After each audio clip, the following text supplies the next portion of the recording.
ஹஜ்ரத் உமருடைய நீதத்தை பற்றி சொல்லணும்னா ஒன்றல்ல ரெண்டல்ல, அவங்களுடைய நீதம் வந்து யாராக இருந்தாலும் சரி. அவங்களுடைய மகன் அபு ஷஹ்மா என்பவர் தப்பு பண்ணிட்டாரு. இஸ்லாமிய நாட்டுடைய சட்டங்கள், அந்த சட்டம் என்னவோ அந்த சட்டத்தை அந்த மகனுக்கு நிறைவேற்றுறாங்க. 100 கசையடி.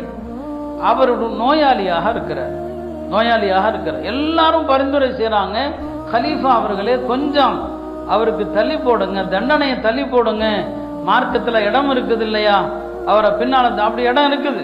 ஒரு தப்பு செஞ்சவனுக்கு இப்போ தண்டனை கொடுக்கணும், இப்போ நோயாளியாக இருக்கிறாரு, தண்டனையை தள்ளி போடலாம். அப்படி சம்பவங்கள் பெருமானார் ஸல்லல்லாஹு அலைஹி வஸல்லம் காலத்தில் நடந்திருக்கு. எல்லாம் சொல்கிறாங்க தள்ளி போடுங்கன்னு சொல்லி.